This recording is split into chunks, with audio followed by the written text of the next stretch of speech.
This happened to me 4 years ago. It's by far the most extreme and life-threatening situation I've been in. The eyewitness account you are about to read is 100% true, and is mine. For some understanding, this happened in the United States. It was the summer of 2012. My longtime boyfriend and I had recently gotten married. Even though we were dirt-poor college students and lived in a dinky apartment, we were having a blast. That particular summer, we gathered with our friends at the local movie theater almost every weekend.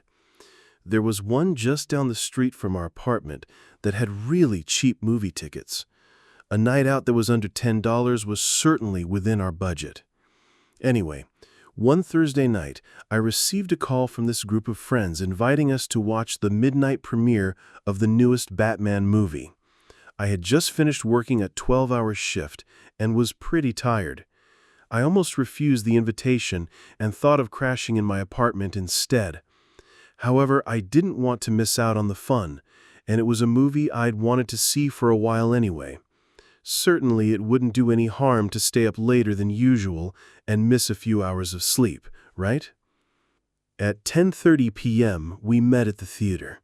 We passed large cardboard cutouts of Catwoman and Batman as we walked inside, greeted by the smell of buttery popcorn and the chatter of excited moviegoers. The ticket booth was to the right of the entrance, and just above that was an electronic list of movies being played. The 12 a.m. showing of The Dark Knight Rises was displayed up there in bright red letters. Being paranoid that the tickets would sell out quickly, one of my friends swung by earlier that day and purchased tickets for all of us. We bypassed the ticket line and went straight to the ticket taker. She smiled at us and kindly directed us to Theater 9, which was on the right side of the lobby. If only I had known what I do now. That among the crowds a killer was lurking. That as I walked across that tacky red and purple carpet towards Theater 9, I could have been walking to my death. I think about it often now, what I would have done had I known. Pulled the fire alarm, called the police, screamed for people to run away. But of course I had no way of knowing what was about to happen. Oblivious to the peril I was putting myself in, I pushed open the doors for Theater 9 without giving it a second thought. The hallway in this theater was shaped like a U, and you could go either right or left. Theater 9 was the largest screening room in the building, perfect for accommodating the crowds that midnight premieres brought in. The screen was motionless and gray. Not even the previews had started yet because there was still a good hour and a half to go until the movie actually started. We entered on the right side, so all of the seats were to our left. I remember being surprised at just how packed the theater already was. Just about every seat was filled, much to our dismay. At first, it seemed like we wouldn't find a spot to sit together. Now, the way this theater was set up, there was a section of seats right in front of the screen. This area was flat, and there were about 5 rows of seating in this section. A lot of seats in that section were empty, but sitting right in front of the movie screen sucks, and none of us wanted to sit there. One of my friends then spotted a row with 5 empty seats all next to each other, perfect for the amount of people we had. These seats were about 3 or 4 rows up from where the seating rows start to elevate. We ran up the stairs before someone could take the seats and filed in. My husband, Brock, sat in the 5th seat. I sat next to him, and my friend Samantha sat next to me on my right side. Her boyfriend, Tommy, sat next to her, and another friend named Leo sat in the aisle seat. We spent the next several minutes casually chatting, joking around, and laughing. After a while, my 3 friends went to the lobby to buy drinks and that addicting movie theater popcorn. While they were gone, Brock and I passed the time by people watching. The theater was bright since the lights weren't dimmed yet, and I could see everyone clearly. There were a lot of people dressed in Batman t-shirts and hoodies. One person even had a mask and one of those shirts with an attached cape.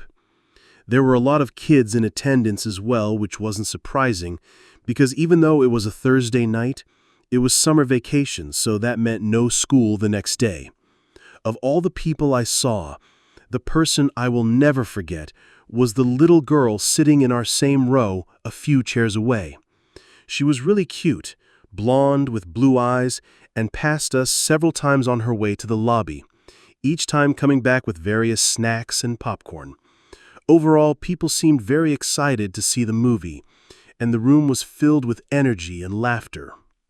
After what seemed like an eternity of waiting, the lights started to dim and the previews began. Just like every movie I've seen before, a quick animation flashed across the screen, reminding us to get refreshments from the lobby. We were already devouring that popcorn like ravenous animals. To silence our cell phones and to make sure we know where the emergency exits are. The animation had this ugly CGI cat in a tuxedo that was sitting in a movie theater. I casually glanced at the bright green emergency exit signs that were on the left and right sides of the movie screen. I didn't think much of the reminder, like usual. Then after that, I only remember one preview for The Man of Steel. The others, I'm not sure what they were about. When the movie started, the theater erupted into cheering and clapping. The title of the movie, The Dark Knight Rises, exploded onto the screen. This was followed by the scene where Bane is hijacking a plane. I thought the scene was pretty cool and it caught my interest right away. Only when the movie started to get a little less interesting did I remember just how tired I was. I decided I would close my eyes at the more boring parts to get a little bit of rest. I have been awake for 20 hours at that point, so I was rightfully sleepy. My eyes were closed for most of the duration of Batman and Catwoman's encounter. I don't really remember what was going on in that part of the movie. Perhaps some of you have seen it and know what I'm talking about. Anyway, when I opened my eyes again, Bruce Wayne was on his computer digging up information on Catwoman. This is the last scene I saw. I never got to watch the rest of the movie. All of a sudden, a loud bang erupted from the left side of the theater. I sort of screamed a little because it startled me. A strange smell started to fill the auditorium. It was like the smell of a firework, so I thought it was a cherry bomb or something similar. Had someone thrown fireworks into the crowd as a prank? Then down near the right side of the movie screen, the dark silhouette of a person caught my attention. They were just a black frame against the bright movie screen. A series of flashing lights was coming from this person. It was a weird moment where time literally slowed down and everything went strangely quiet. I was completely frozen, unable to move, and really unable to think at all. It was like my brain had stopped working entirely. Brock caught on immediately to what was happening, and he grabbed me. He pulled me to the ground and lay on top of me, shielding me with his own body. At this point, time and sound were turned to me. I could hear the gunshots ringing out across the theater. People were screaming. The movie was still playing on top of it all, creating a chaotic explosion of sound. I realized the flashing lights I had seen were bullets flying out of a gun barrel. An instant sensation of adrenaline flooded my body. There was absolutely nothing I could do except lay there and hope to God that the bullets I heard ripping through seats and walls wouldn't go through me too. At one point, shrapnel hit my head, cutting off a good chunk of my hair. And as I reached for the spot to make sure it wasn't bleeding, hot pieces of metal fell into my hand. I was lying face up so I could see everything that was happening.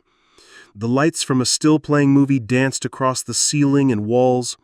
My friends were on the floor with me. Our unfinished bucket of popcorn was spilled all across the floor. Leo had his legs sticking out into the aisle because there wasn't enough room for him to hide completely behind the seats. At some point, Samantha's water bottle, which had been in the cup holder between our seats, exploded. Water splashed all over my face. The smell of gun smoke was overwhelming. Riot-grade tear gas made me cry and caused me to cough uncontrollably. There was another smell too, the horrible metallic smell of blood that I'll never forget. I remember my lower body feeling wet all of a sudden. For some reason, I thought this came from the leaking water bottle, but I soon realized this wasn't the case. All of a sudden, things went strangely quiet. The bullets had stopped for some reason. Tommy shouted, "Let's get out of here!" We took advantage of the opportunity and made it for it. We ran down the stairs, across the front of the screen towards a bright green exit sign. We crammed into a small, closet-like space where the door was. It was so dark, we had a hard time finding it. We were screaming and slamming on the walls to find the door, blinded by the tear gas and dumbfounded by shock. Then finally my hands felt the metal door handle, and I pushed against it with all my strength. The door flew open, and the light of a nearby street light flooded our eyes. We pushed against the door so hard that we all fell over onto the concrete. Samantha lost her pink flip-flops just outside this doorway. As I scrambled to my feet and literally ran for my life, I realized my legs were red, absolutely soaked with blood. It was like I dipped my legs into a bathtub full of it. I checked my body all over and realized I wasn't injured at all. Where had this blood come from? I looked behind me and realized that the blood was my husband's. He had been shot in the leg. A massive gaping hole had ripped through the lower half of Brock's right leg. His foot was barely hanging on and dangled lifelessly. Leo and a young man I didn't recognize were carrying Brock because after falling outside the door he lost all his strength and he couldn't walk. I was completely shocked. I had no idea he had been injured, especially since he was right behind me the whole time and managed to escape the theater all by himself. How he did it on one foot, I'll never know. At this point, I screamed. My scream was so loud that it alerted nearby construction workers. At the back of the theater, there was a narrow parking lot, followed by a grassy lawn and then the street beyond that. The construction workers were doing road repair on this street. But as soon as they heard my scream and saw us running, they stopped working and watched what was going on. I'm not sure why this is such a vivid part of my memory. Anyway, they carried Brock along the back sidewalk all the way to the end, where the corner of the building is. This was quite a distance, several dozen feet. My husband then collapsed from exhaustion and pain, saying he couldn't move anymore. He lay down and a puddle of blood started to form beneath him. I looked back and realized we had left a trail of blood leading from the door all the way to our current position. I was trembling. I knelt beside Brock and glanced around to see who else was injured. Tommy had been shot in the knee and the hip and was further away in the parking lot. The teenager who helped my husband was also injured. His dad and mom were with him. His mom was sitting against the wall and looked like she was going to pass out. She was bleeding from several places. That family escaped at the same time we did.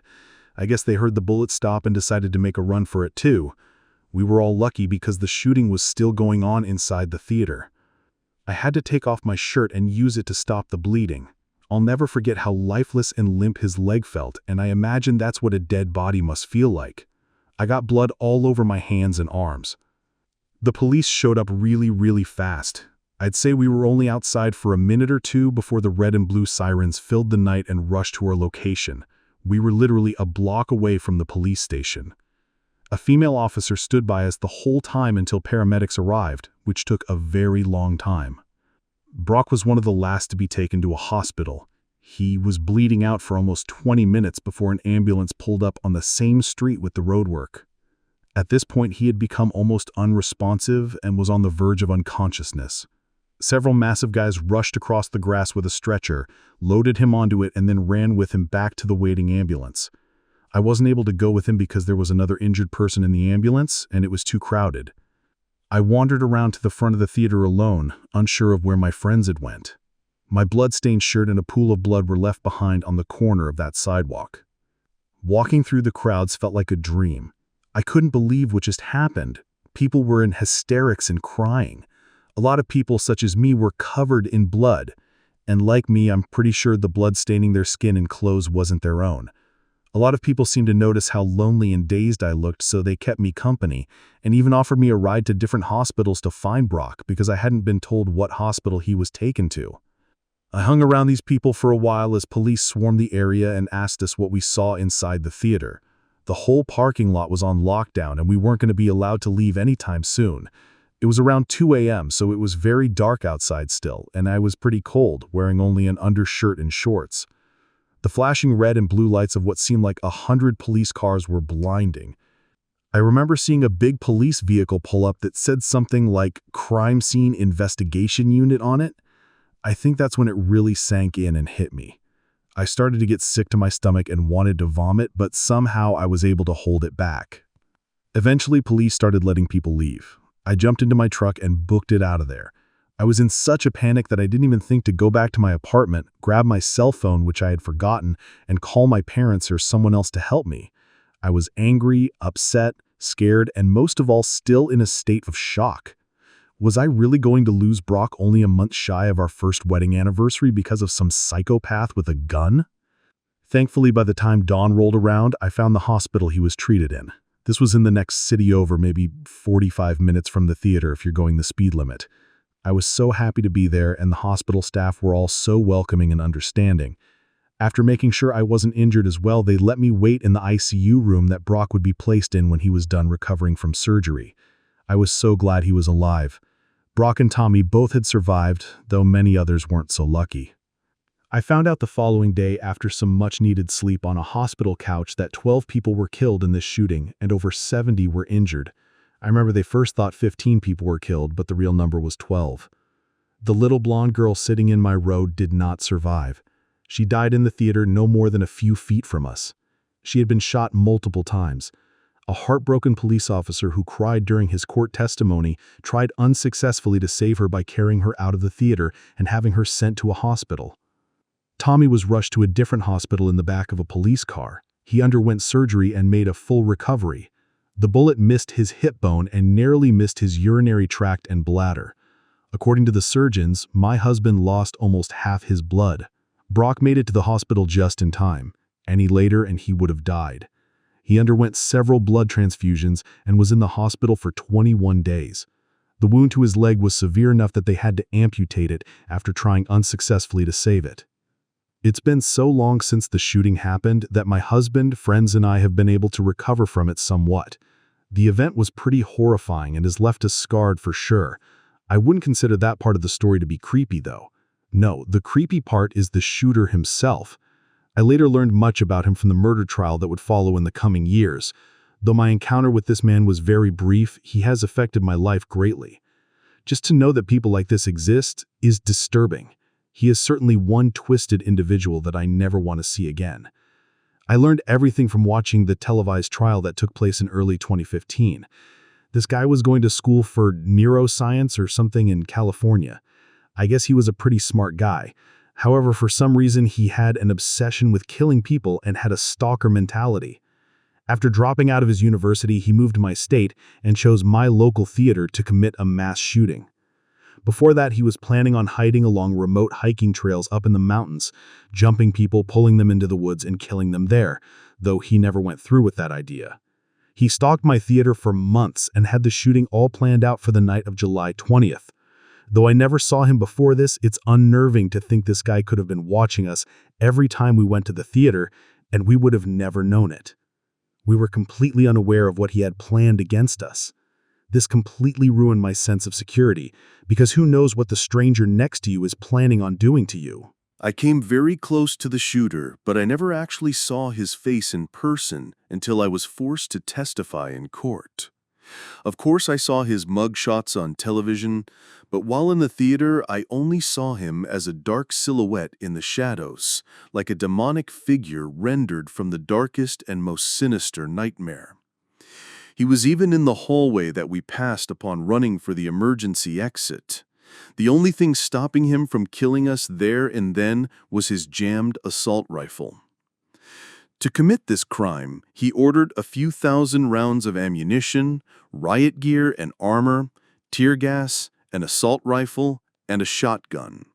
He took pictures of himself, which were shown in court, wearing all of this gear like some sick trophy and holding up these weapons with a menacing smile. He dyed his hair orange and put in these creepy black contacts while making devilish faces into his camera, something that made me sick just looking at.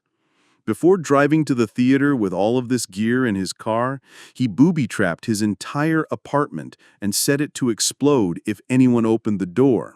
Then, once at the theater, he posed as a moviegoer and even bought a ticket for the movie. I think his ticket had Theater 8 on it, which was next door, but Theater 9 had more people in it, so he went into number 9 instead.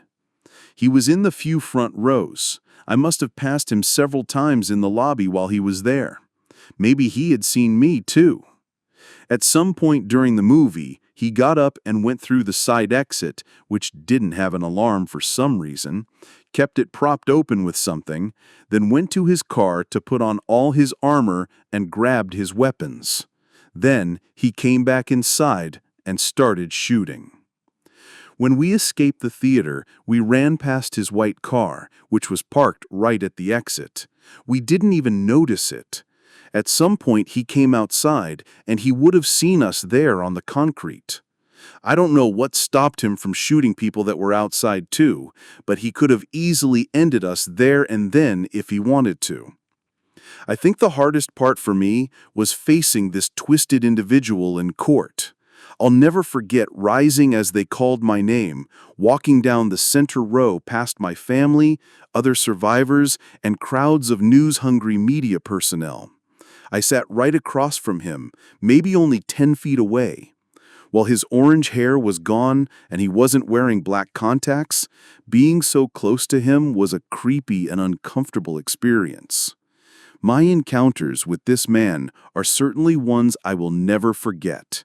I can now say that I've come face to face with a true, deranged psychopath. He just had this blank stare in his eyes the whole time. If eyes truly are the windows to the soul, then his soul was filled with nothing but a cold indifference for those he had murdered and harmed. He wouldn't even look at me. Sitting across from him in court was the second time I had knowingly been in the same room with this man. A man who had tried to take my life but thankfully failed. A man who would end up spending forever behind bars when at the end of it all, he was sentenced to 3,318 years in prison for his crimes. This is to the man who tried to kill me. The man who has caused countless nightmares and fueled the fires of my paranoia.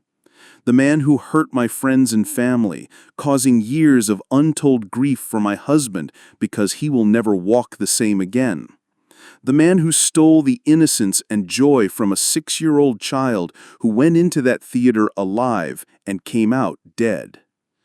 To the man who carried out the worst mass shooting in Colorado history, let's not meet again. Ever. I hope you rot in prison.